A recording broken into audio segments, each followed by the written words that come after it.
ताबा अबद सई व तगय्युर के वली हैं हम, मुस्तफ़वी मुस्तफ़वी मुस्तफ़वी हैं। कैसे आप? Why are you staring at me?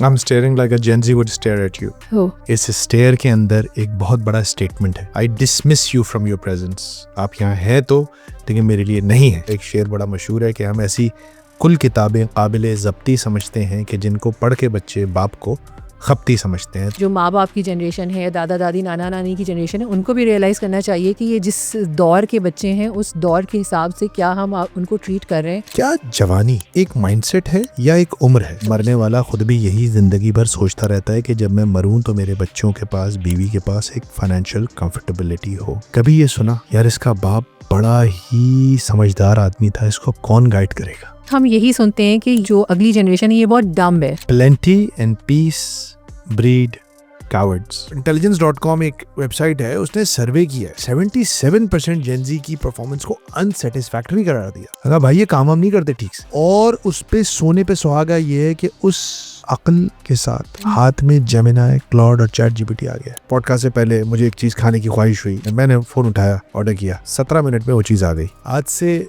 30 साल पहले ये कैसे होता? This is what technology has done, it has changed our lives. Platforms भी जालिम है boss, they are designed to induce addiction. UK में, स्पेन में, हर जगह 16 साल पे उन्होंने बंद कर दिया। 16 साल से पहले नहीं सोशल मीडिया।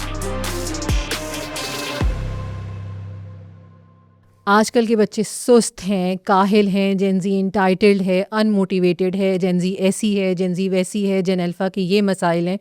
जेनजी, जेन अल्फा, जेनजी, जेन अल्फा, ये वाली बहस सुन सुन के मेरे कान पक गए हैं और मैं आज वाक़ईतन जानना चाहती हूँ कि आखिर मसला है तो क्या है।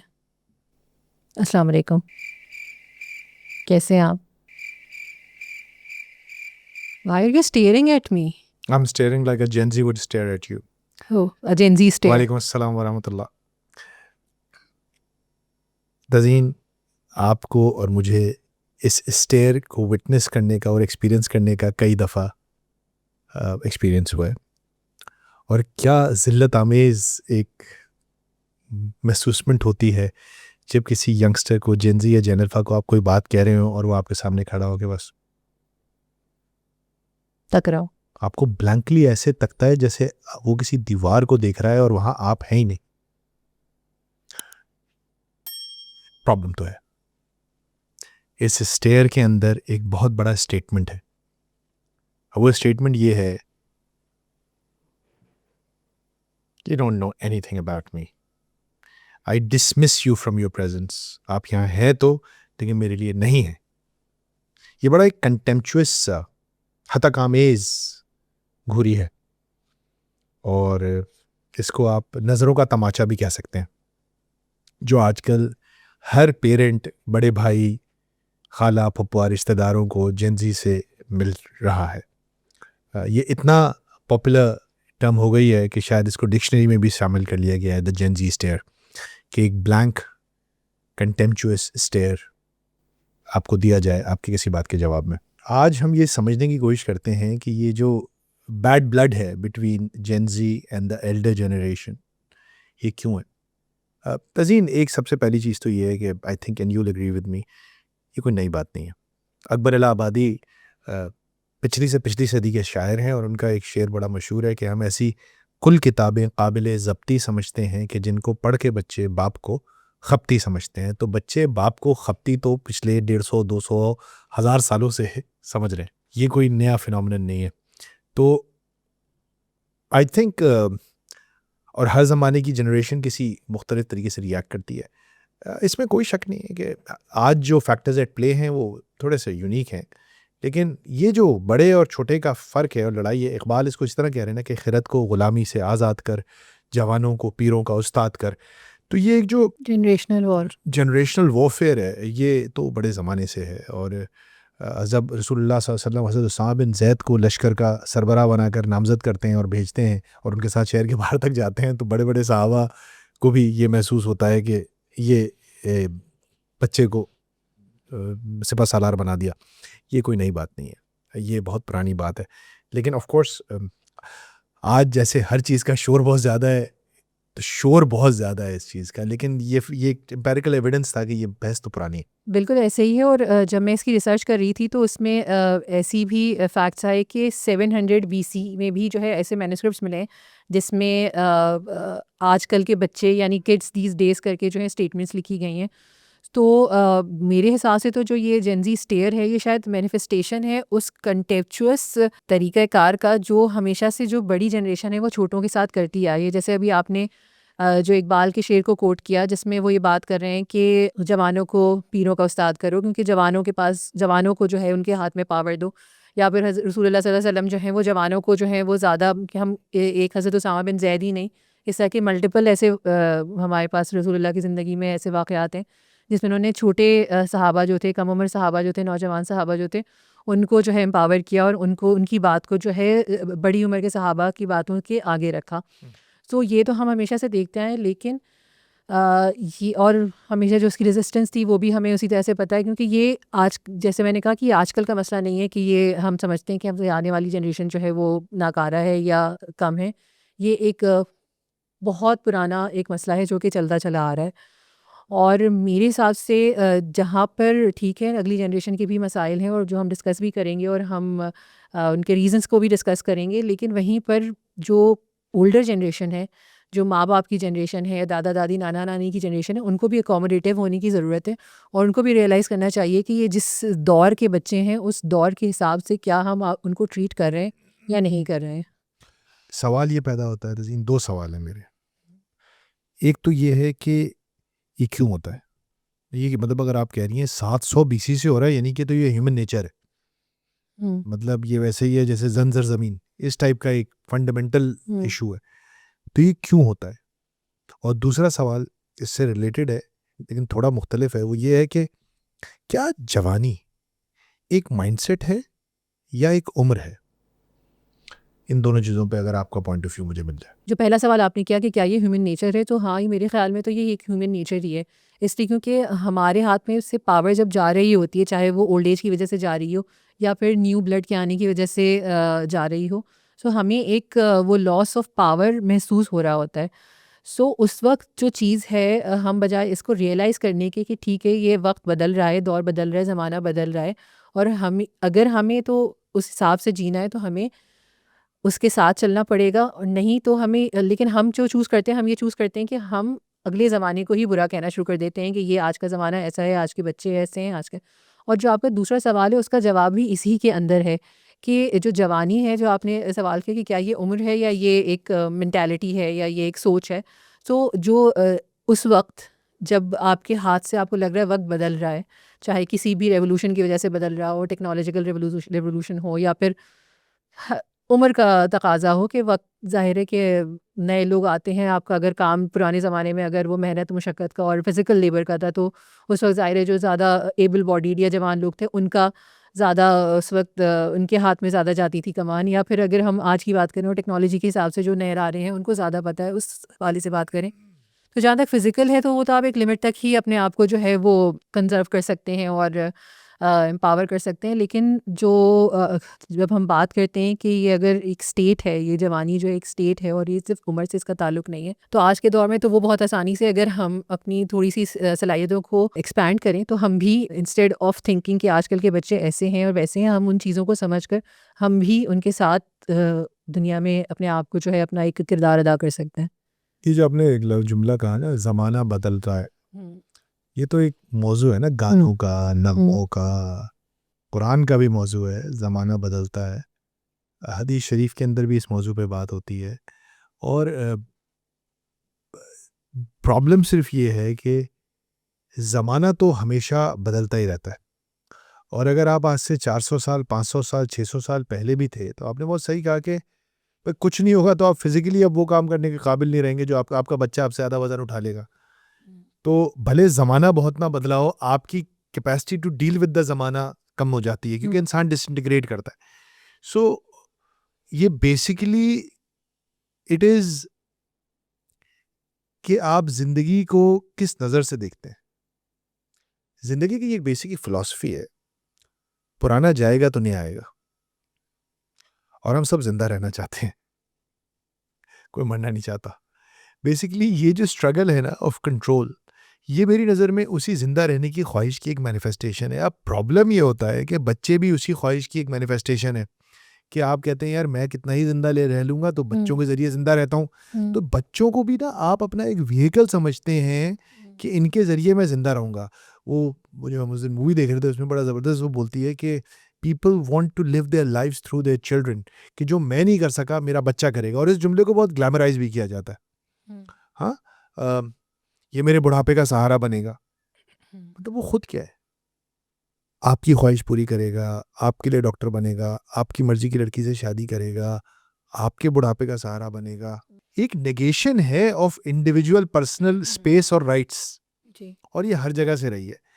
ये इस वजह से कि हम जिंदा रहना चाहते हैं। प्रॉब्लम ये है कि भले वो आपका ही बच्चा हो, जब आपका बच्चा जिसे आप अपनी ज़ात का एक्सटेंशन समझते हैं वो ज़माने के साथ चलता है और आपसे अलग होता है, तो उसकी तकलीफ ज़्यादा है।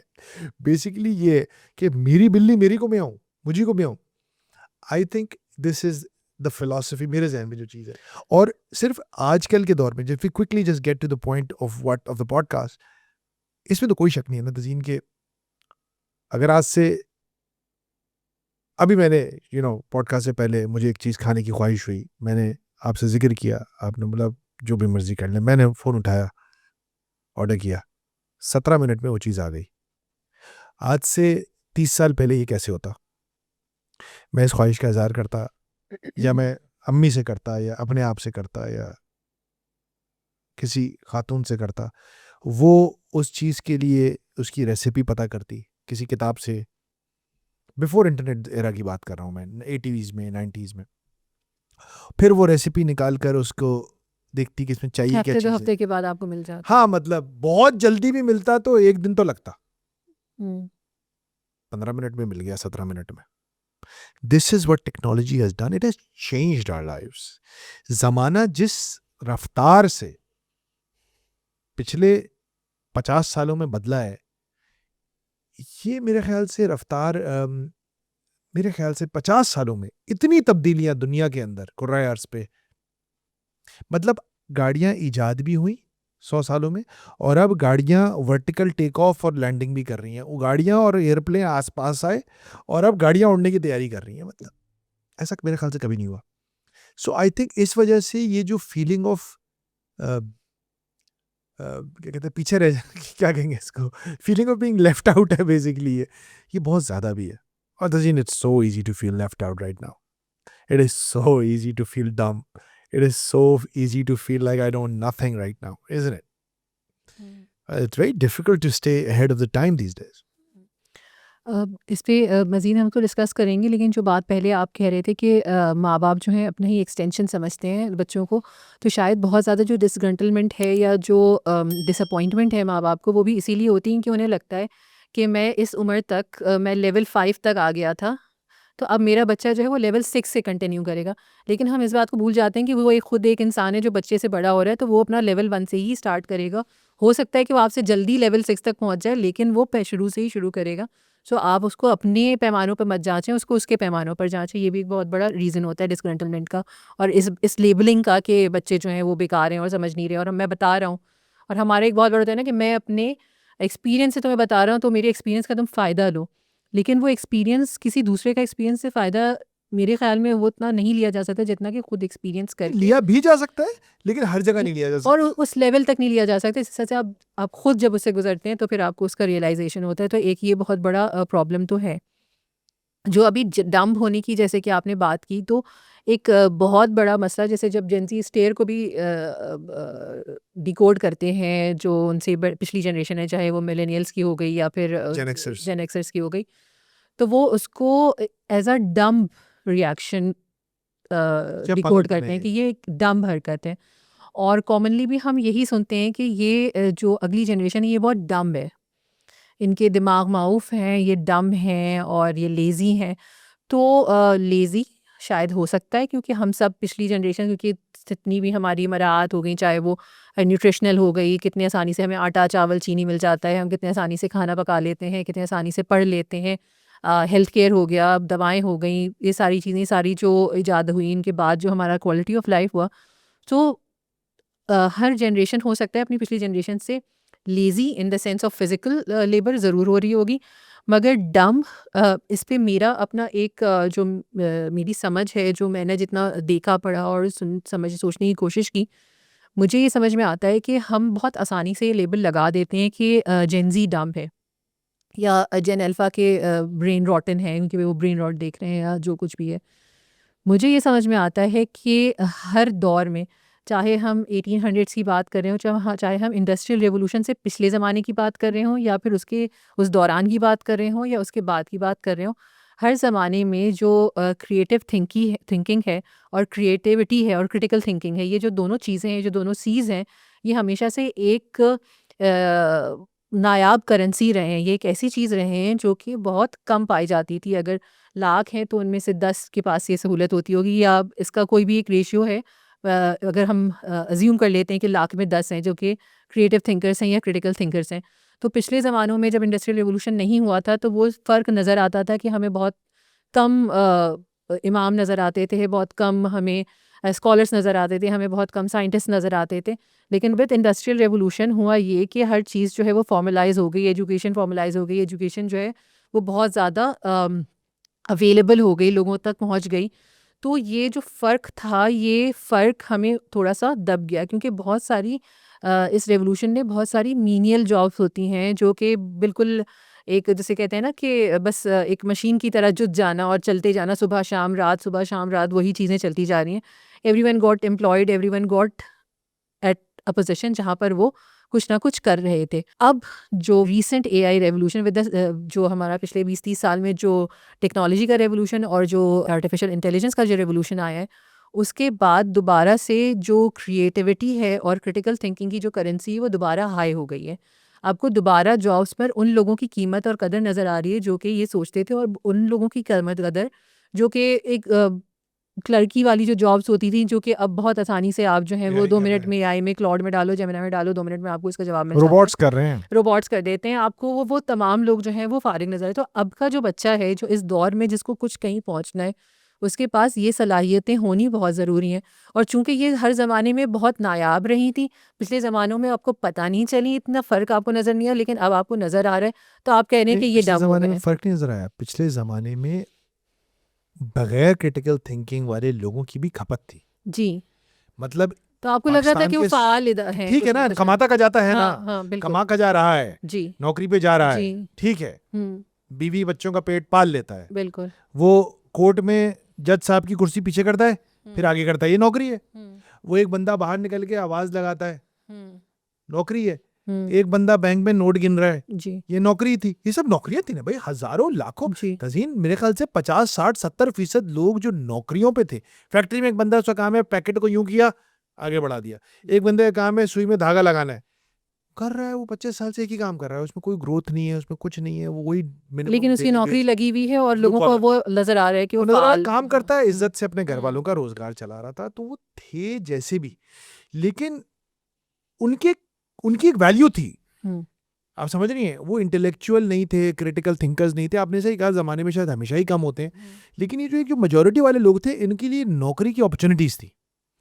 अब प्रॉब्लम ये हो गया है, और ये बिल्कुल एक फैक्चुअल प्रॉब्लम है, कि intelligence.com एक वेबसाइट है, उसने सर्वे किया है कि जेनजी जो एम्प्लॉयज़ हैं, उनकी परफॉर्मेंस को मैनेजर्स ने 77% जेनजी की परफॉर्मेंस को अनसेटिस्फैक्टरी करार दिया। कहा भाई ये काम हम नहीं करते ठीक से, इनकी कारकर्दगी गैर तसल्ली बख्श है। अब प्रॉब्लम ये है कि उस पूरी नस्ल ने, एक तो वैसे ही आपने ठीक कहा कि शायद बिलुमूमी लोग कम क्रिटिकल थिंकर्स होते हैं, लेकिन एक उन लोगों ने जो एक नस्ल परवान चढ़ाई अपने दिमाग से, अब वो नस्ल जब काम करने के लिए, तो एजुकेशन वर्क पाइपलाइन के अंदर एक डिस्कनेक्ट बढ़ गया। पहले भी था, बढ़ रहा था पिछले 30-40 सालों से, बहुत तेजी से बढ़ रहा था, लेकिन अब ये चीज इतना को टूट गई पाइपलाइन, अब वो पाइपलाइन कनेक्ट डिस्कनेक्ट हो गई। तो वो जब एक डिग्री लेके आ रहा है, क्या कहा उस दिन इंटर्न्स ने हमारे यहाँ जब जा रहे थे, जी। कहते कुछ भी, मैंने मैस कॉम किया है, मैंने फलाना किया, मैंने फलाना किया, कोई फ़ील्ड में चीज कोई यहाँ काम काम नहीं नहीं आया। आई, फील्ड में कोई चीज काम नहीं आई। तज़ीन ये बहुत बड़ा इशू है। The work education pipeline is broken. हुँ, अच्छा, नहीं जी, तालीम का तो पेशे से ताल्लुक़ होना भी नहीं चाहिए, कुछ लोग ये कहते हैं। तो भैया फिर पैशन के लिए डिग्रियाँ लेते हैं लोग हमारे मुल्क में, फिर तो कोई ना ले। फिर तो कोई ना ले भाई। और क्या ये यूनिवर्सिटी जो थोक के हिसाब से ग्रेजुएट्स क्रिएट कर रही हैं, ये पैशनेट टीचर्स हैं यहाँ पे, और ये कोई बहुत पैशन ड्रिवन बिजनेसेस हैं? नहीं है। सो माय पॉइंट इज, वो खप जाते थे। अब वो लोग जब आए हैं, अब ये जो वर्क पे, वो पाइपलाइन से लोग निकल के जो वर्क पे आए, तो वर्क पे अब आपने बिल्कुल ठीक कहा कि वो सारे जो चंपूगिरी के काम थे वो तो यही कर रहा है, मशीन कर रही है। हम्म आप क्या कर रहे हैं? हम्म और तज़ीन आपको पता है, इसमें तो कोई शक नहीं है तज़ीन, कि the kind of intelligence you are witnessing in some of the interviews, no disrespect, please do not take it like that. हम 700 लोगों के इंटरव्यूज करते हैं, उसमें से 5-6 चूज करना मुश्किल होता है हमारे लिए। ये मैं फैक्ट बता रहा हूँ। हमारे काम के लिए, हमारा काम किस चीज़ का काम है? हमारा काम क्रिटिकल थिंकिंग का है, पढ़ने लिखने का है, नॉलेज का है, क्रिएटिविटी का है। हमें अपने काम के अंदर तज़ीन कि आप सारे इंटरव्यूज करती हैं, सबसे ज़्यादा इंटरव्यू आपको क्या नज़र आता है तज़ीन? किस सतह की इंटेलिजेंस और इंटेलेक्ट नज़र आती है आपको? बहुत ही मतलब क्या डम। कहेंगे, हाँ, पता नहीं डम कहना उसको सही होगा या नहीं होगा, लेकिन ये कि आपको नहीं नज़र आती है, जो आपको चाहिए वो चीज़ आपको नज़र नहीं आती है। अनइंटेलिजेंट, आई कैन इजीली से, अनइंटेलिजेंट चीज़ें, हम्म, अनइंटेलिजेंट बातें, फॉर्म नहीं पढ़ा हुआ होगा, हम्म, और उस पे सोने पे सुहागा ये है कि उस अक्ल के साथ हम्म, हाथ में जेमिनाई, क्लॉड और चैट जीपीटी आ गया है। हम्म, गार्बेज इन, और what is AI? Hmm, garbage in, garbage out. Your AI is as good as you. Hmm. उसमें हमारा जो फॉर्म होता है इंटर्नशिप का, तो उसके अंदर एक सवाल होता है ना कि अपनी 3 फेवरेट बुक्स का नाम लिखिए उसमें। तो कैन आई गेस? या rich dad poor dad, Harry Potter, alchemist. Alchemist, ये जो साइकोलॉजी ऑफ मनी। सकल से मरी तो नहीं होती। बेसिकली मेरे समझ में ये आ गया था कि जो 2-3 प्लेटफॉर्म्स है, चैट जीपीटी, जेमिनाई, क्लॉड, तो चैट जीपीटी से जिसने फॉर्म भरा था उसकी वो 3 किताबें हर फॉर्म में वहीं होंगी। तो लिटरली जेमिनाई की अलग मैंने थी। लिटरली, एक तो आप उसके जो साथ में बुक के साथ जब वो एनालिसिस लिख रहे थे, तो उससे बहुत आपको समझ में आता है कि कितनी ये बड़ी है? एआई कॉपीड है या ये उन्होंने खुद पढ़ी है। दूसरा ये कि जिसने ये लिखा था ना कि मैं किताबें नहीं पढ़ता या नहीं पढ़ती और मैं ये करती हूँ उसके बदले या वो करती हूँ, मैंने फिर उनको ज़्यादा बुलाया, बिकॉज एटलीस्ट वो सच तो बोल रहे हैं, That's what I'm at least saying. They are honest. So the problem is people are thinking that this lack of intelligence and this lack of ability will be compensated by AI. It No, will not it be. will not be. So एक तो It reality will check, filter out them. it will filter it out. Your AI is as good as you. Hmm. It's like your sword. Hmm. It's like your horse. Hmm. It's like your bat.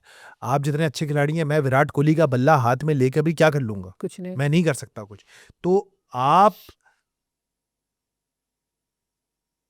अपने tool को, आपका tool आपके जितना ही अच्छा है। So coming back to the point you were making, इसमें तो कोई शक नहीं है कि एक क्राइसिस तो है। दूसरा प्रॉब्लम क्या है? डिमांड बढ़ गई। डिमांड एक तरह की दूसरे तरह के काम की हो गई। यार ये तो हो रहा है ना, ये बताओ ना। अब वो शॉर्ट हो गया, अब वो शॉर्ट हो गया तो लाजिम बात है शोर मच रहा है, और शोर अब सुनाई ज़्यादा दे रहा है बिकॉज ऑफ सोशल मीडिया। क्योंकि सोशल मीडिया पे हर चीज़ एम्पलीफाई हो गई है, हर चीज़ एम्पलीफाइड हो गई है। तो ये तो एक रियलिस्टिक असेसमेंट है सिचुएशन का कि रिपोर्ट अच्छी नहीं है और नाजुक सूरत हाल तो है।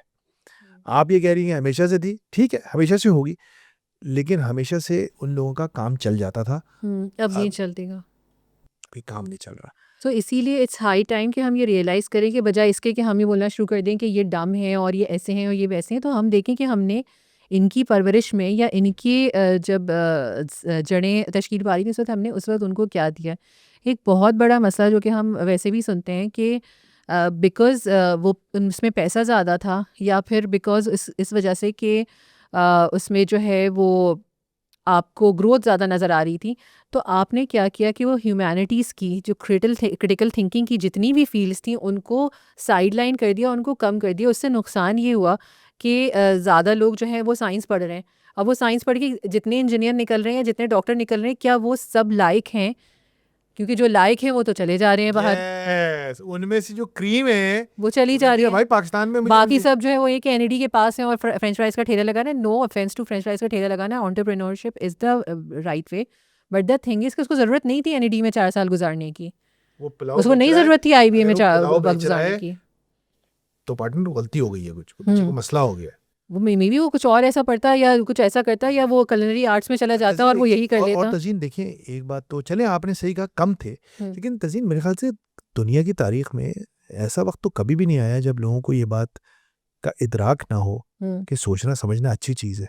प्रॉब्लम ये था कि सोचने समझने में लगती है मेहनत ज़्यादा और पैसे कम, मेहनत भी ज़्यादा और फिर मुश्किलात भी ज़्यादा और होती हैं। पैसे कम है। सच्ची बात, प्रॉब्लम ये है। तो हमें पैसे चाहिए तो हमने अपने बच्चों को तो जाने ही नहीं हमने दिया। राइज ऑफ कैपिटलिज्म ने तो हमारा भट्टा ही बिठा दिया। और इसकी वजह से क्या हुआ कि हम कहीं पे भी बच्चों को हमने पॉलिसी पैसे मेकिंग में नहीं गए। बच्चों को हमने पैसे कमाने के भाई, वो मुझे किसी ने बताया कि आईवी लीग यूनिवर्सिटीज़ के अंदर जो इंजीनियरिंग कोर्सेज होते हैं, मेडिकल होता है, उसमें तो देसी वेसी बहुत होते हैं, ह्यूमैनिटीज लेकिन जो उनके ह्यूमैनिटीज़ के कोर्सेज हैं, जो पॉलिसी के कोर्सेज हैं, उसके अंदर गोरे होते हैं।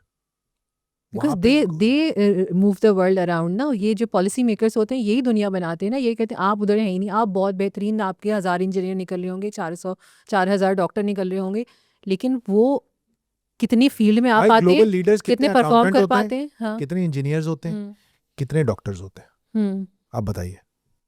ग्लोबल लीडर कितने होते हैं? लॉ का बंदा मिलेगा, पॉलिटिकल साइंस का बंदा मिलेगा, इंटरनेशनल रिलेशंस का बंदा मिलेगा, सोशियोलॉजी के बंदे मिलेंगे, ये लोग ऊपर जाते हैं।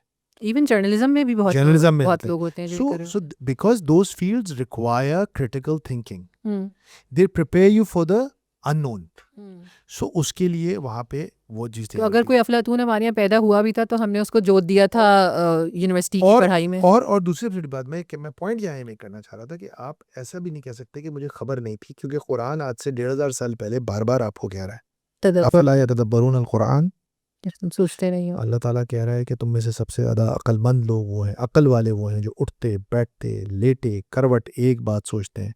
या अल्लाह, तूने ये सारा निज़ाम ऐसे ही नहीं बना दिया। They are pondering, they are thinking. अल्लाह ताला पहला कह रहा है जानवर हैं वो लोग जो सोचते नहीं हैं, जानवर से भी बदतर हैं वो लोग जो गौर नहीं करते। यही तो बहुत बड़ा मसला। जैसे हम बात करते हैं ना कि हम हर चीज़ को कहते हैं कि जैसे शहवत की ले लीजिए या ग्रीड कह लें या हसद कह लें या जितनी भी इस तरह की जब होती हैं बातें, तो कहते हैं ये इंसान का नेचर है, ये इंसान के नेचर में है। इंसान के नेचर में जिसके जो एनिमल इंस्टिंक्ट्स हैं, वो एनिमल क्या एक मुसलमान को, एक आज के दौर के मुसलमान को उन एनिमल इंस्टिंक्ट्स के ऊपर ज़िंदगी गुजारनी है?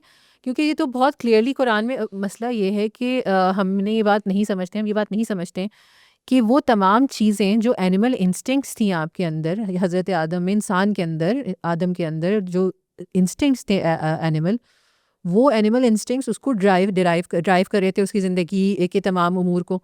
अल्लाह ताला ने रसूलुल्लाह सल्लल्लाहु अलैहि वसल्लम को और कुरान को यहाँ पर भेजा और उसके अंदर ये तमाम वही अहकामात भेजे जो अल्लाह को पता थे कि ये यहाँ पे ज़्यादती करते हैं, और उनको बार बार बोला तुम सब बराबर हो, बार बार बोल रहे हैं औरतों के साथ ऐसा सलूक करो, बार बार बता रहे हैं नमाज पढ़ो, ज़कात दो, बार कर रहे हैं, बीवी को इन्फोर्स कर रहे हैं, बार बार सोचने, सच बोलने को इन्फोर्स कर रहे हैं बार बार। तो वही तमाम चीज़ें कि जिसमें आपको पता था कि यहाँ पे अल्लाह ताला को पता था कि ये ख़राबी है इंसान के अंदर, उसके अंदर वहीं पे उसको अपने आप को रोकना है और उसको सब्र करना है और उसको जो है वो सोचना है और सही रास्ते को पकड़ना है, और वही उसका इस दुनिया का इम्तिहान है। लेकिन हम बड़े आसानी से कहते हैं ये तो नेचुरल है ना, ये तो एनिमल इंस्टिंक्ट है, ये तो ह्यूमन इंस्टिंक्ट है, ये है ये वो। भाई आपको अल्लाह ताला कह रहा है, सो ये बात तय है कि इंसान के अंदर इजी वे आउट निकालना, सोचना ना, क्रिटिकल ना सोचना और बस वक्त के बहाव के साथ जीते जाना, ये उसके लिए नॉर्मल है, यानी कि उसका एनिमल इंस्टिंक्ट है। लेकिन एहसान का दर्जा ये है, एक मुसलमान होने का दर्जा, ईमान होने वाले होने का दर्जा ये है कि वो सोचे। और इसीलिए अल्लाह ताला जो चीज़ कम है वही बार बार रिट्रेट कर रहे हैं कि तुम्हें ये करना है, करना है, करना है। कितनी दफ़ा बोल रहे हैं, हर थोड़ी देर कुछ आयतों के बाद ये आयत आती है कि सोचते नहीं हो, सोचो। कितनी तरह से तदब्बुर का लफ्ज़ इस्तेमाल हुआ है, और हम तदब्बुर को ईमान का हिस्सा ही नहीं समझते हैं मेरे ख्याल में। हम अगर जानते कि ईमान का कितना बड़ा हिस्सा है तो हम कभी इसको छोड़ते नहीं। तज़ीन, आपने अक्सर अपने इर्द गिर्द दाएँ बाएँ ये सुना होगा कि किसी शख्स का जब इंतकाल होता है और बच्चे छोटे होते हैं तो मुआशरे में क्या रिएक्शन होता है, हाय इनका कौन करेगा, ठीक है।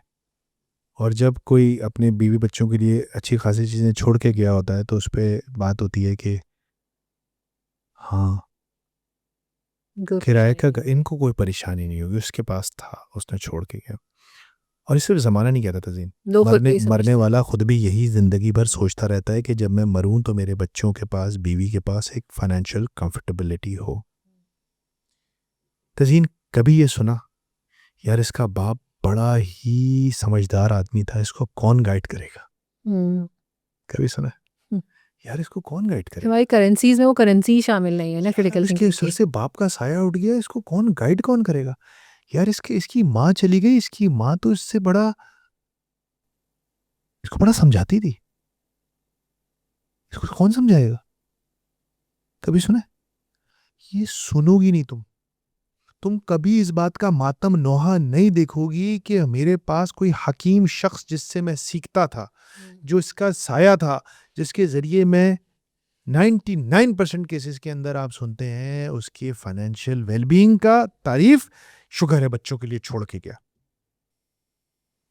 अगर हम जितना जोर अपने बच्चों की फाइनेंशियल वेलबींग पे देते हैं उसका 1/10% उनकी इंटेलेक्चुअल और इमोशनल वेलबींग पे दे दें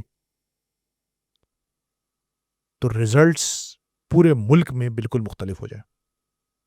और सबसे खतरनाक चीज क्या है तजीम, इमोशनल और इंटेलेक्चुअल वेलबींग के लिए आपको पैसों की जरूरत नहीं है। ये वो चीजें हैं जो आप बगैर पैसों के भी अपने बच्चों को दे सकते हैं। ये वो गाड़ी नहीं है जिसको खरीदने के लिए आपको 50 लाख रुपए चाहिए। ये वो यूनिवर्सिटी की फीस नहीं है जिसके लिए आपको 20 लाख रुपए देने हैं। एक नज़र से अगर देखा जाए जो मेरी समझ में आता है कि जो डेप्रिवेशंस होते हैं या फिर जो लैक ऑफ रिसोर्सेज होती हैं, शायद वो क्रिटिकल थिंकिंग को ज़्यादा हवा देती हैं, वो ज़्यादा आपको सोचने पर और रिसोर्सेज ढूंढने पर और मेहनत करने पर मजबूर करती हैं। तो शायद या तो over consumption and over provision जो है वो इसका बहुत बड़ा रीज़न हो सकता है कि हम सोचते नहीं हैं। Plenty and peace breed cowards, Shakespeare. अजीब जुमला है ये। Plenty and peace breed cowards. और क्या कोशिश है आज एक हर माँ बाप की तज़ीन, क्या कोशिश, plenty and peace, plenty and peace, धूप से बचाओ, हवा से बचाओ, इससे बचाओ, उससे बचाओ, बचाओ बचाओ बचाओ बचाओ बचाओ बचाओ। और इसको ये भी खिला दो, ये भी दिला दो।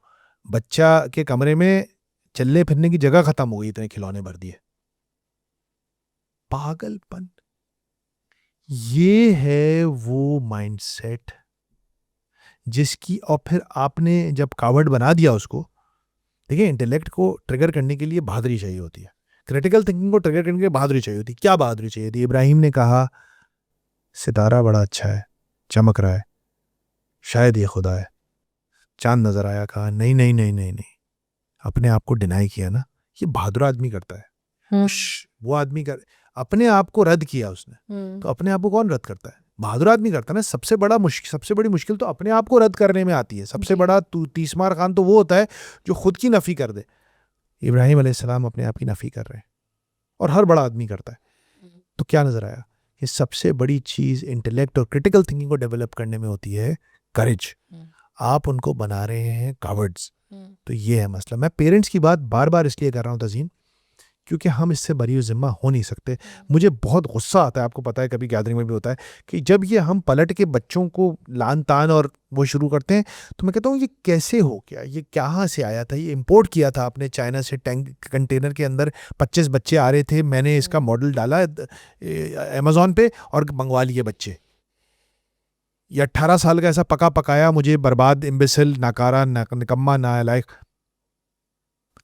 क्या बकवास है यार। मतलब आई एम सॉरी, अगर आप ऐसे एक पेरेंट हैं तो मुझे आपसे कोई ज़्यादा हमदर्दी नहीं है, क्योंकि ये इससे ज़्यादा डिल्यूजनल बात कोई नहीं हो सकती कि एक बच्चा, मैं कह रहा हूँ आपका मतलब, मैं ये नहीं कह रहा कि आप हर इंसान के जिम्मेदार हैं, लेकिन कि 100% जिम्मेदार, लेकिन एक बच्चे को आपने पैदा किया है, उस पैदाइश से लेकर कम से कम 14-15 साल तक तो वो मुकम्मल आपके कब्जे में रहा है भाई। और उसकी सारी brain development, core beliefs, value structure आपने उसको दिया है। अब आप कह रहे हैं नहीं, ठीक नहीं है, सब काम खराब हो गया। अब दो बातें हो सकती हैं, I am sorry, let me just complete. या तो अब बच्चा सही रास्ते पे चल पड़ा है और आपका वैल्यू स्ट्रक्चर ठीक नहीं है, डिसोनेंस हो रही है ना, डिसोनेंस हो रही है।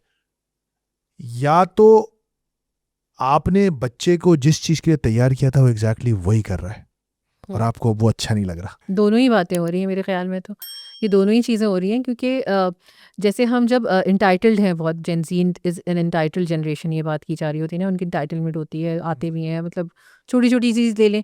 मुझे नहीं पता वेस्टर्न माशरे में क्या हो रहा है, वहाँ पर वो क्या विटनेस कर रहे हैं, जो हम विटनेस कर रहे हैं उसमें कि हर चीज़ उनको प्रोवाइड की जा रही है, चाहे अमीर का बच्चा है या गरीब का बच्चा है, हर चीज़ उसके हिसाब से कम अज़ कम एटलीस्ट कचरा फेंकने की अगर बात हुई तो अम्मा बारे नहीं आ रहे हैं, अम्मा सब कुछ करके दे रही हैं बच्चे को, सब कुछ फ्लश भी कर रही है उसके टॉयलेट में, उसके पीछे फ्लश भी हो रहा है, उसका कचरा भी उठाया जा रहा है, मासियाँ भी आराम से अवेलेबल हैं, तो वो मासियाँ सब कुछ करके दे रही हैं।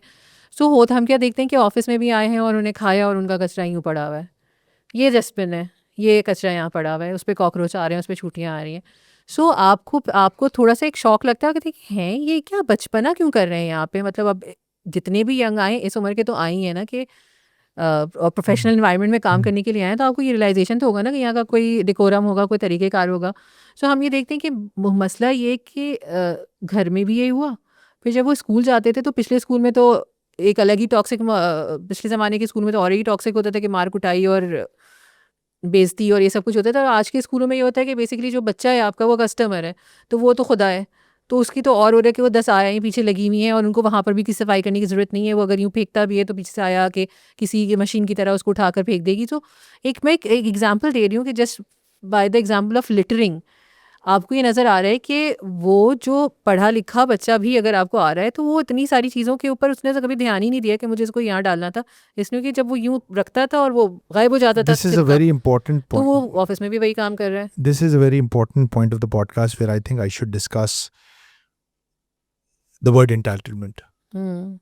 एंटाइटलमेंट टेक्निकली कैसे डिफाइन होता है, what is entitlement and what is ambition, क्योंकि ये दोनों कजन्स हैं, बड़े सिमिलर हैं, एक ही ख़ानदान के हैं, लेकिन दोनों, एक बिल्कुल पॉजिटिव चीज़ है, एक बिल्कुल विलनस चीज़ है, नेगेटिव चीज़ है। क्या फ़र्क है दोनों में? आपने एक बंदे को देखा, आपने कोई चीज़ देखी और आपने कहा यार मेरे पास ये होनी चाहिए, मेरे पास भी ये घर होना चाहिए, ये गाड़ी होनी चाहिए, ये किताब मैंने पढ़ी भी हो, मेरी बॉडी ऐसी हो, जो भी है, और आप उसके लिए मेहनत करते हैं, जोर लगाते हैं, ये एम्बिशन है। Nothing wrong with this. Very good. This is what takes the human race forward. बनी नौ इंसानी को आगे बढ़ाता है। लेकिन आपने वो इन तमाम चीज़ों को देखा, आपके पास आज वो नहीं है, आपने बोला है इसकी जिम्मेदार मेरी माँ है, किसी और को ये चीज़ें मुझे देनी थी। ये है एंटाइटलमेंट कि मैं बगैर एफर्ट के हकदार हूं। तो जब कोई बगैर मेहनत के अपने आप को इसका हकदार समझता है तो दिस इज एंटाइटलमेंट। और इसी मेहनत करके उस चीज को हासिल करता है, ये एम्बिशन है। और इसी इंटाइटलमेंट का रीज़न जो हमने एक जो पेरेंटिंग कि के बगैर मेहनत मसाइल के हैं उनको वो सब भी है। और दूसरा इसका रीज़न ये है कि जो सोशल मीडिया पे उनको एक्सपोजर मिल रहा है, कि उनको नज़र आ रहा है कि एक बंदा आकर बात करता है जिसके पीछे हमें नहीं पता कि उसकी वो पीआर आई थी, उसकी क्या आई थी, लेकिन वो बात करता है कि मैं ये कर सकता हूँ, और वो ये इमेज पोर्ट्रे कर रहा है कि मैं अगर ये हासिल कर सकता हूँ ना तुम भी ये हासिल कर सकते हो। और ये तो बासानी दुनिया में ये लटक रहा है पेड़ों के ऊपर, हाँ। ये बड़ी गाड़ी है, ये कॉस्मेटिक्स और ये सब कोई चीज़ें मसला लटक नहीं। रही हैं, ये तुम्हारे पास भी होनी चाहिए। और उसको फिर ये बात समझाई जा रही है और वो भी इस बात को यकीन कर deserve रहा है it. इस पर कि I deserve all these things and this should be, ये मेरी दसरस में होनी चाहिए, और चाहे वो कैसे भी हो। तो उसको एक एंटाइटलमेंट वहाँ से भी आ रही है, वहाँ से भी पुश की जा रही है। सोशल मीडिया तो आते हैं ना, सोशल मीडिया तो हमारा पूरा एक टॉपिक है, but just one more word on this. देखिए, आपने जब अपने आप को किसी चीज़ का, पेरेंट्स ने उसको ट्रेन किया, बेटा ये भी तेरे लिए है, ये भी तेरे लिए है, ये भी तेरे लिए है, वो उसके लिए कुछ नहीं कर रहा, just because of the fact कि वो आपका बच्चा है, उस वजह से कायनात के तमाम सहूलतों के दरवाजे उस पर आपने खोल दिए। दुनिया तो ऐसे काम नहीं करती। तो जब वो दफ्तरों में जा रहे हैं और काम कर रहे हैं तो फिर तबाही मच रही है। 77% लोगों को लोग डिससेटिस्फैक्टरी कह रहे हैं, उनको किसी चीज़ की समझ ही नहीं है, क्योंकि उन्होंने ज़िंदगी भर किसी चीज़ के लिए काम ही नहीं किया। यही वजह है कि उनमें एम्बिशन नहीं है, क्योंकि कहते हैं तो मैं सब डिज़र्व करता हूँ ना, आईपैड तो मेरा है, मोबाइल फ़ोन भी आईफोन मेरा है, ये मुझे फ़ॉरेन की ट्रिप भी लगने चाहिए, गाड़ी पे आना जाना भी मेरा हक है, तो ये तो मेरा हकूक है, ये वो चीज़ें हैं जो मुझे मिलनी चाहिए। उसको ये नहीं पता कि फंडामेंटल ह्यूमन राइट्स के अंदर उसको सबसे बड़ी चीज़ है इज्जत, उसको खाना पीना और बुनियादी तालीम और ये सब फंडामेंटल ह्यूमन राइट्स है। लेकिन ये बाकी तमाम चीज़ों के लिए काम करना है इस दुनिया में, वो उन चीज़ों के लिए काम नहीं करता। वो फंडामेंटल राइट्स भी जो हैं आपको कुछ ना कुछ करके, अगर तालीम है तो आप पढ़ेंगे नहीं तो आपको नहीं मिलेगी ना, मतलब वो फंडामेंटल राइट्स एक्सेस हो सकता है लेकिन उसको भी हासिल करना आपने खुद ही है। और दूसरी बात जो अभी आपने बताई कि 77% जो डिससेटिस्फैक्शन है एम्प्लॉयर्स का, तो उसको भी मेरे ख्याल में एनालाइज करने की ज़रूरत है कि वो डिससेटिस्फैक्शन उसमें रियलिटी बेस्ड कितना है और उनकी अपनी एक्सपेक्टेशन बेस्ड कितना है। क्योंकि बहुत सारी चीज़ें हो सकता है कि जो एम्प्लॉयर्स हैं या जो हायर अप्स हैं उनकी वो एक्सपेक्टेशंस हों जो कि सही ना हो और वो उस पर जांच रहे हों, तो ये भी तो हो सकता है ना। बट मैं हम तो सर्वेस की बात कर रहे हैं, उसकी जो भी मेथोडोलॉजी थी मैंने उसके सामने रखी, और तो नहीं आपका हमारा अपना भी एक्सपीरियंस हमने बता दिया आपको। नहीं, मैं इसलिए भी कह रही हूँ कि हमारे एक्सपीरियंस जहाँ पर अगर हम कह रहे हैं कि 700 बच्चों को हमने फ़िल्टर अगर किया और उसमें से हमें 5 बच्चे नज़र आए, या फिर हमारे और भी वो लोग जो हमारे साथ काम कर रहे हैं और वो यंग हैं और they are as young as 21 and 20, तो जब हम उनकी भी बात करते हैं तो जहाँ पर हमें वो बच्चे मिले जिनको फॉर्म, मतलब उसके अंदर एक उनकी वीडियो अटैच थी कि एक स्मर्फ नाच रहा है कि मुझे इंटर्नशिप दे दो, मुझे इंटर्नशिप दे दो, इस तरह का गाना गा रहा है वो वीडियोस भी उन्होंने अटैच की जहाँ पर वो बच्चे थे। वहीं पे हमें वो लोग भी तो मिले हैं जो कि इसी जनरेशन का हिस्सा हैं और दे आर एक्सेप्शनल, जो कि बहुत ज़बरदस्त सोचते हैं, बहुत मेहनत करते हैं, तो ये लोग हैं। परसेंटेज बहुत कम है ना, बात ये हो रही थी। लेकिन अब जरा एलिफेंट इन द रूम तजी, elephant in the room, the mother of all evils, the social media. There are concrete research reports that suggest that since the birth of Instagram in 2011-12 and Apple's iPhone's front-facing camera, anxiety, depression, mental disorders, external or internal, in teenagers have grown 3 to 4 folds. 3 से 4 गुना इजाफा हो गया है जहनी अमराज में teenagers के। ये भी तो एक फैक्टर है। सो बेसिकली कि अगर हम ये देखें कि पिछली जो 2 जनरेशन्स थी जिसमें वर्क फोर्स में जो हमने बात की कि इंडस्ट्रियल मशीनरी के कॉग्स बनकर ज़िंदगी गुजार रहे थे या क्लर्की करके ज़िंदगी गुजार रहे थे, वो वाला एक मसला था जिसने आपको सोचने समझने की सलाहियत को वैसे ही डिस्करेज किया था। और फिर जो है बजाय, लेकिन आप एक लेवल पर थे जिसमें अगर आपको थोड़ी आगाही दी जाए और बताया जाए तो आप ऊपर जा सकते थे और आप क्रिटिकल थिंकिंग और क्रिएटिविटी को अचीव कर सकते थे। तो ये उसी पॉइंट पे हिट हो गया है इन सब चीज़ों का, जो कि उसको वापस नीचे की तरफ धकेल रही है। सो एक ग्राफ जो ऊपर जा सकता था वो अब नीचे की तरफ आ रहा है। You're right, but there is a method to this madness, right? This is the method to the madness is the monetization of my attention. आपने तो एक बात की ना, ये एक विशेष साइकिल है, मतलब ये नहीं पता मुर्गी पहले आई या अंडा, लेकिन ये सब इस साइकिल में घूम रहा है कि एक बिलुमूम लोग निकम्मे ही थे दुनिया में, उनको एक या ह्यूमन नेचर निकम्मा है, हाँ निकम्मापन ह्यूमन नेचर में। और उसको एक टेक्नोलॉजी मिल गई, जिस टेक्नोलॉजी ने उसको इंटाइटलमेंट का एक समंदर में का बादशाह बना दिया। अब वो निकम्मा भी है और इंटाइटल्ड भी है, तो वो तो बहुत खतरनाक हो चुका है अब। ये एक मसला है। और इंटाइटल कैसे हुआ इसकी बात कर लेते हैं। वो जो आपने एक तो वही है जो आपने कहा कि उसको दिखाया, उसको ऐसी चीज़ें दिखाई, देखने में तो अच्छा लगता है भाई। अब उसको क्या पता कि ये जो फेरारी है या पोर्शा है, ये पोर्शा गाड़ी इसने किराए पे ली हुई है और हर 5 मिनट के बाद एक दूसरा इन्फ्लुएंसर आके उस पर एक रील बना रहा होगा, वो फर्दर रेंट आउट कर रहा है उस पोर्शा गाड़ी को, उसकी है नहीं, वो उसको दिखा रहा है। इसमें तो कोई शक नहीं है ना, ये हो रहा है ऑनलाइन। ये सब क्यों हो रहा है? क्योंकि एस्पिरेशन क्रिएट की जा रही है। देखो मेरे पास भी है, वो दिखा रहा है, और जो दिखा रहा है वो बिक रहा है। मैं तो मेरे पास क्यों नहीं है? अम्मी आपने मुझे सब चीजें तो दिलाई थी, पोर्शा गाड़ी भी दिलाएं, मेरा हक है मैं पोर्शा गाड़ी में घूमूंगा। अबे नहीं भाई, तेरा हक नहीं है पोर्शा गाड़ी में घूमने का। ये एक प्रॉब्लम आ रहा है ना कि जो विजिबिलिटी है of all kinds of things has been done multifolds, वो उस लेवल पे पहुंच गई है और हर कोई और बिक रही है आपकी अटेंशन। और इंसान आसानी से अटेंशन किन चीज़ों पे देता है, जिसमें दो ही चीज़ें हैं, फियर एंड ग्रीड, जो इंसान के एक्शंस को ड्राइव करती हैं। इंसान का दिमाग इमानुअल कांट के लेक्चर्स को तो नहीं सुनना पसंद करेगा उसके ऊपर ऑनलाइन कि वो क्या फिलॉसफी थी इमानुअल कांट की, या अरस्तु सुकरात बुकरात क्या बातें करते थे, वो तो नहीं, कौन देखेगा उसको, नहीं देखेगा। तो वो जाता है उधर। और तीसरा फैक्टर ह्यूमन नेचर हो गया, अवेलेबिलिटी हो गया, तीसरी चीज प्लेटफॉर्म्स भी जालिम है boss. They are designed to induce addiction. वो इस कुंद जहनी को बेशर्मी के साथ एक्सप्लॉइट कर रहे हैं कि इसको समझ ही नहीं आ रही मैं इसके साथ क्या कर रहा हूं, इसको बर्बाद कर दो। बिल्कुल वही कर रहे हैं। It's the new tobacco.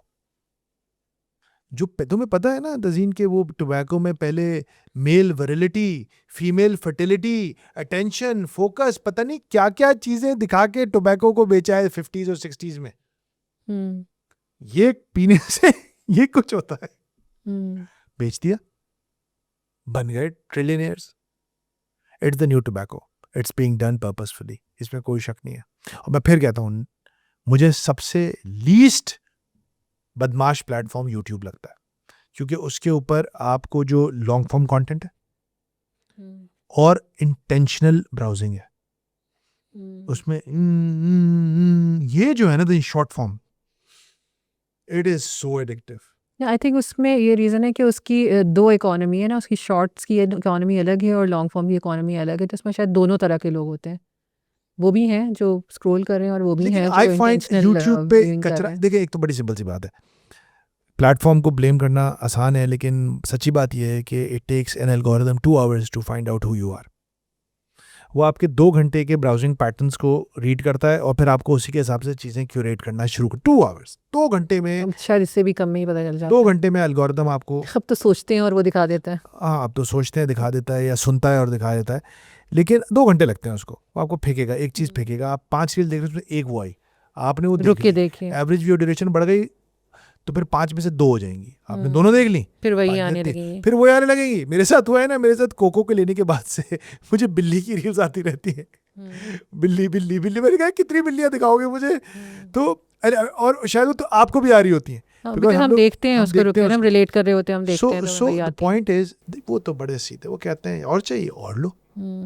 उनको कंटेंट बेचना है, आपकी अटेंशन खरीदनी है। आपको किस चीज आप अटेंशन दोगे, वो चीज बेच देगा आपको। वो फिक्सर है, वो फिक्सर है। उसका मेथड ये है कि वो आपके हिसाब से एडिक्टिव है, अपने मेथड के हिसाब से। और इंसान की मजबूरी ये है कि वो अच्छी और मुश्किल चीज़ें देखने का दिल नहीं करता उसका, तो हम ग्रेविटेट करते हैं टुवर्ड्स थिंग्स, और वो उसकी अवेलेबिलिटी है, उसके पास कहता है ये लो, ये चाहिए, आइस चाहिए, मेथ चाहिए, ड्रग्स चाहिए, फलाना चीज़ चाहिए, सिगरेट चाहिए, चरस चाहिए, हीरोइन चाहिए, ये लो। सिंपल सी बात है। So it has affected their brain health, इसमें कोई शक नहीं। और लेकिन अगेन मैं पीछे रहता हूँ, सबकी ब्रेन हेल्थ को अफेक्ट किया है। हाँ, लेकिन चूंकि कच्चे होते हैं बच्चे, 10 साल, 8 साल, 9 साल, 11 साल, 15 साल का बच्चा मेंटली उतना मैच्योर नहीं होता, उसके प्रीफ्रंटल कॉर्टेक्स डेवलप नहीं होता, तो वो ज़्यादा वनरेबल है। इसीलिए तज़ीन आप क्या देखें, वेस्ट ने जो रेगुलराइजेशन शुरू कर दी है, यूके में, स्पेन में, हर जगह 16 साल पे उन्होंने बंद कर दिया। उन्होंने 16 साल से पहले नहीं सोशल मीडिया, कोई वजह है ना। They understand that there are serious risks associated with this technology, so it is not to be used for under 16 years old. लेकिन पिछले 15 सालों में जो 16 साल से कम उम्र के बच्चे ने इसको इस्तेमाल कर लिया, जो इसमें जेन ज़ी शामिल है, उन बेचारों का क्या होगा? उनका तो काम खराब हुआ ना। मेरे ख्याल से एक और बहुत खौफनाक चीज़ ये है कि तजीन आपने बिल्कुल ठीक कहा, humans are fantastic beasts when it comes to adoption. वो अडॉप्ट करते हैं।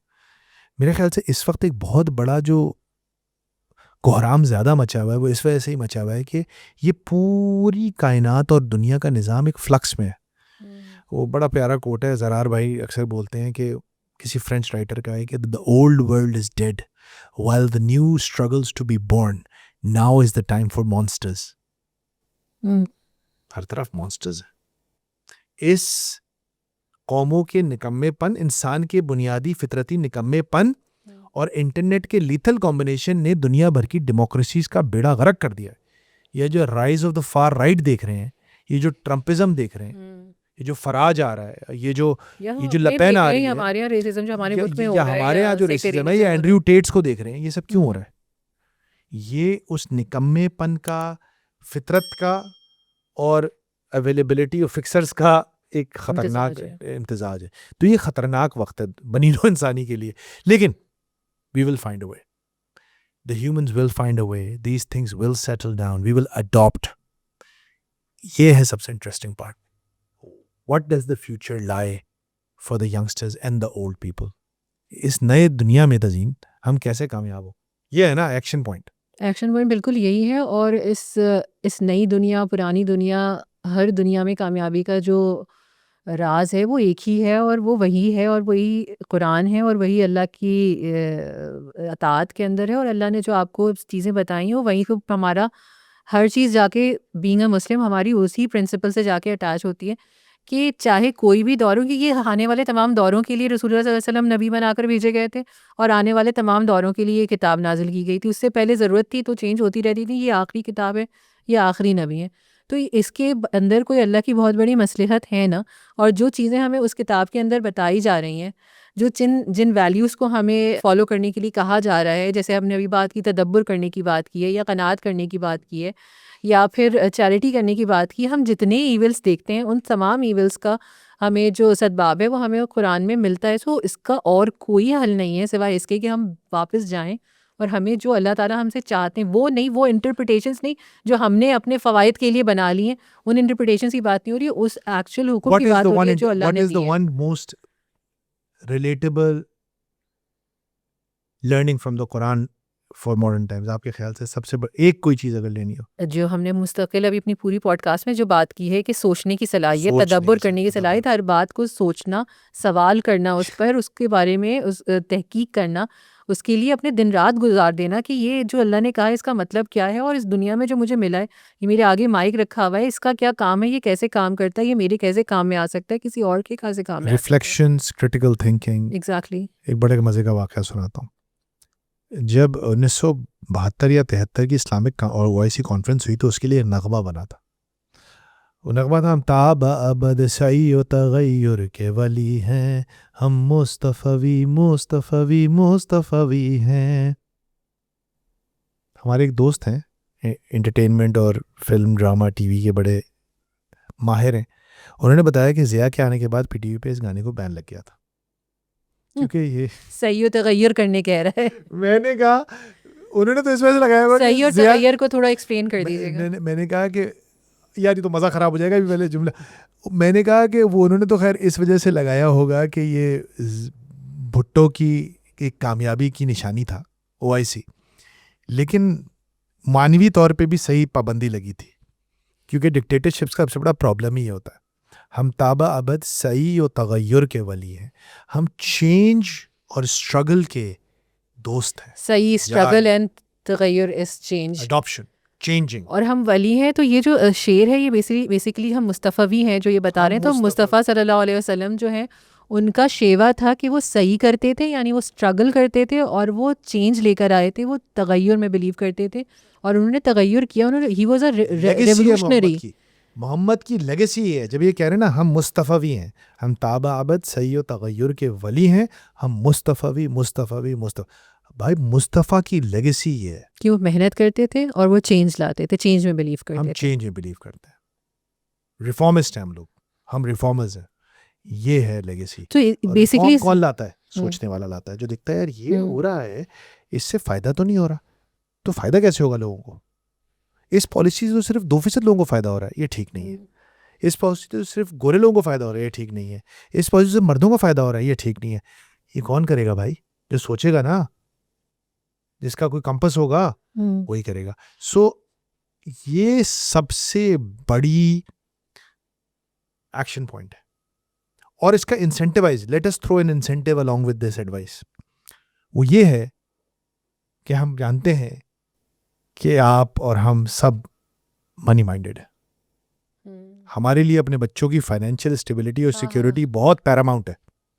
तो भाई आप और हम बड़े खुशनसीब हैं कि हमारे बच्चे ऐसे ज़माने में परवान चढ़ रहे हैं जब क्रिटिकल थिंकिंग के ही पैसे हैं।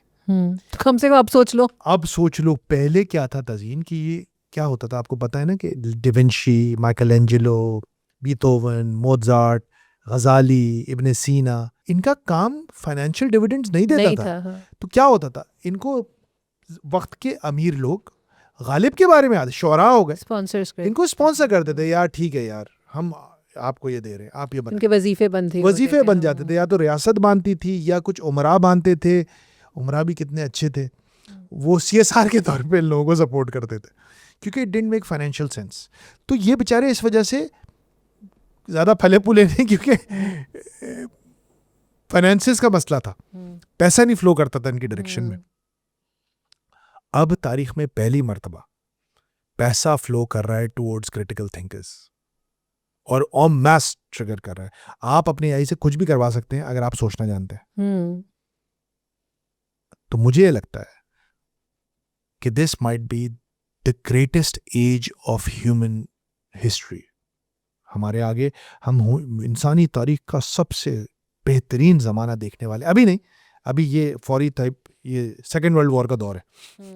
अभी तो लोग मरेंगे, मरना शुरू हो गए हैं, जंगें हो रही हैं राइट लेफ्ट सेंटर, लेकिन जब ये थमेगा और ये डस्ट बैठ जाएगी तो आप देखेंगे कि द मोस्ट ब्यूटिफुल, हाँ, एट्रेशन होगा। युval नोह हरारी कहता है कि पहले कॉलोनाइजर्स कम इल्म लोगों को एक्सप्लॉइट करते थे, अब इसकी भी ज़रूरत नहीं है उनको, अब आप इर्रेलेवेंट हो जाएंगे, आपका नाम भी नहीं होगा दास्तानों में।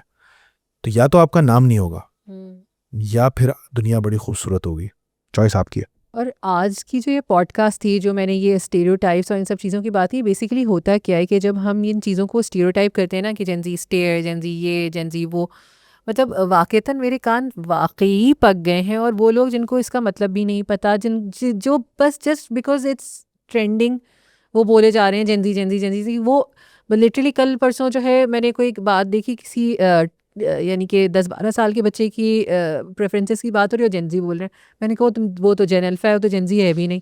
अब जेंजी के पीछे ऐसे, द पॉइंट इज़ कि जब आप इस तरह की स्टीरियोटाइपिंग करते हैं, जब आप इस तरह की स्टेटमेंट्स और डेफिनेटिव स्टेटमेंट्स देते हैं, तो आप जो हैं माशरे में कोई फ़ायदा नहीं पहुंचा रहे हैं, आप बिगाड़ पहुंचा रहे होते हैं। क्योंकि फिर ये होता है कि वो लोग, वो जो ओल्डर जनरेशन थी, वो माँ बाप, वो एम्प्लॉयर, वो हायर अप्स, जिनको कोई ज़िंदगी में तब्दीली लानी थी या कुछ अडॉप्ट करना था, वो लोग ये कहते हैं कि हाँ ये तो अगली नस्ल बर्बाद है, बेकार है, इसको दफ़ा करो, इनको ना ये तो है ही नहीं किसी लायक, दुनिया बर्बाद हो रही है, अब डूम्सडे आने वाला है, क़यामत आ जाएगी, सब खत्म हो जाएगा, हम जब तक जिएंगे जिए चलेगा, उसके बाद सब खत्म हो जाएगा, दुनिया खत्म हो जाएगी। सो वो इस माइंडसेट का, और जो यंगर हैं वो ये कहते हैं कि ये हमारी पिछली वाली बर्बाद है, इनकी तो ये तो टॉक्सिक थे, इनके तो मसले मसाइल अलग हैं, इनका ये अलग है, ये गलत है, वो गलत है, वो गलत है। कोई कॉमन ग्राउंड कहीं पर अचीव नहीं हो रहा है सिवाय मॉम कास्ट के। हाँ, मॉम कास्ट को सब्सक्राइब करना मत भूलिएगा। सो द पॉइंट इज़ कि जो अभी हमने सही और तगय्युर की बात की, यानी कि स्ट्रगल करने की और चेंज को एक्सेप्ट करने की और चेंज लाने की जो बात की, ये दो बातें अगर हम इस इंटरजंक्शन जो है दो जनरेशन्स का, उसके ऊपर हम ये बात को जो है लगाएं, तो वो जो पिछली जनरेशन है उसको इस चेंज को एक्सेप्ट करना होगा, उनको अपने दिल दिमाग खोलने होंगे इस बात के लिए कि एक चेंज आ रहा है, और जो अगली वाली जनरेशन है उनको स्ट्रगल वाला जो पार्ट है उसको समझने की ज़रूरत है। और कि वो अगर स्ट्रगल नहीं करेंगे, वो अगर इस चीज़ के अगर वो सोचेंगे नहीं, वो अगर ये सब चीज़ें रिफॉर्म्स जो हैं इनके बारे में कुछ मतलब आजकल की, जब हम एक एवरेज यंगस्टर की बात करते हैं और हम उसकी चाहे मेंटल हेल्थ की इन्फॉर्मेशन ले लें, पॉलिटिकल ले लें, स्पोर्ट्स पर ले लें, उसके पास प्लेथरा ऑफ इन्फॉर्मेशन होगी, उसके पास इतनी इन्फॉर्मेशन होगी, वो इतना वेल एजुकेटेड होगा हर चीज़ के बारे में, उसको इसके बारे में पता होगा, उसके बारे में पता होगा, और वहीं पर उसको एक डिसोनेंस क्रिएट ये होती है कि उसको पता तो ये सब कुछ है लेकिन वो कर कुछ नहीं रहा है। तो ये तमाम इल्म, ये तमाम इवन जो क्रिएटिव थिंकिंग है या क्रिएटिविटी है और क्रिटिकल थिंकिंग है, अगर उसके साथ स्ट्रगल और हार्डवर्क नहीं मिलेगी, वो किसी काम की नहीं है। आप होंगे अफलातून अपने घर में, लेकिन आपकी ज़ात से अगर किसी को कोई फ़ायदा नहीं पहुंचा, आपकी अपनी ज़ात को तो पहुंचा लेते हैं आप किसी न किसी, लेकिन अगर आपकी ज़ात से किसी को फ़ायदा नहीं कोई पहुंचा फायदा नहीं। तो आपका इस दुनिया में आने का कोई मकसद अचीव नहीं हुआ, कोई फ़ायदा नहीं हो, चाहे आप बहुत बड़े PhD बन जाएं, इंजीनियर बन जाएं, डॉक्टर बन जाएं, कुछ भी बन जाएं, लेकिन अगर आपकी ज़ात से किसी को कोई फ़ायदा नहीं पहुंचा है, सो इट्स यूजलेस। और फिर एक चीज़ सिर्फ और वो कर लें, वो जन यंगस्टर्स इंटाइटल, जब भी कोई फीलिंग आए उसके बारे में अपने आप से ये सवाल ज़रूर करें जो हमने पॉडकास्ट के बीच में बोला है, ये इंटाइटलमेंट की फीलिंग है या ये एम्बिशन है? बस ये चेक करें। अगर इंटाइटलमेंट है तो फौरन उसको अपने दिमाग से निकाल दें। एम्बिशन है तो जिंदाबाद, go ahead, work for it, the world belongs to you. बस। और जो हम बात जैसे करते हैं, जो भी हम चाहे हम चेंज की बात कर रहे हैं या समझने की बात कर रहे हैं, तो ये हमारा ज़्यादातर टारगेट जो है, क्योंकि ये मॉमकास्ट है तो मदर्स और पेरेंट्स ही होते हैं, तो हम ज़्यादा जो है उनके बारे में बात करते हैं। वरना एक ही आर्ग्यूमेंट आता है ना कि बच्चे तो हाँ, बच्चे जो चाहे करें और माँ बाप जो हैं वही सहते रहें, वही बर्दाश्त करते रहें। तो हमारी क्योंकि टारगेट ऑडियंस वो है जिनसे हम बात कर रहे हैं, जो हमें देख रहे हैं, वो मेजॉरिटी में वो है, तो हम उनसे ये कह रहे हैं कि जो ये तफरीक करनी है कि एम्बिशन है या इंटाइटलमेंट है, तो ये तफरीक माँ बाप को ही सिखानी पड़ेगी बच्चों को कि ये तुम इस चीज़ के लिए इंटाइटल्ड हो या नहीं हो, अगर तुम ये हासिल करना चाहते हो तुम ये कैसे हासिल कर सकते हो। वो ठीक है, उसकी ठीक बात है, नहीं हो वो रही। ठीक है, वो प्रोवाइड कर दीजिए, लेकिन उसके ऊपर उठने के लिए, उससे आगे बढ़ने के लिए, उसको Ambition एम्बिशियस लाएं। लाने के लिए आपको भी कुछ ना कुछ उनके अंदर इनकलकेट करना पड़ेगा। यू कैन नॉट से कि हाँ ठीक है, क्योंकि बहुत होता है ना कि माँ हम एज पेरेंट्स भी हमारा ये मानना होता है कि बच्चे तो इंटाइटल्ड हैं, उनके माँ बाप भी इस बात की एक इंटाइटलमेंट फील कर रहे होते हैं कि नहीं इसे तो ये मिलना चाहिए हाँ। था, इसे क्यों नहीं मिला। आपने उसको इसके लिए तैयार किया था, It's a long story. और अगर नहीं मिला तो फिर वो विक्टिम हो जाते हैं कि हमारे बच्चे के साथ ही जुल्म हो जाता है, हमारी टीचर नहीं सेलेक्ट करती है इसको, ये नहीं होता है, वो नहीं होता है। आपने तो एंड में बहुत ही, आपने तो इस इंटाइटलमेंट का मलबा भी वालिदैन पे ही डाल दिया है मेरे ख्याल से। खैर ठीक है, आई अंडरस्टैंड, बिल्कुल होता है, इसमें कोई शक नहीं है। Gen Z is a very challenging generation. हर नई जनरेशन के चैलेंजेस होते हैं, इनके कुछ ज़्यादा है।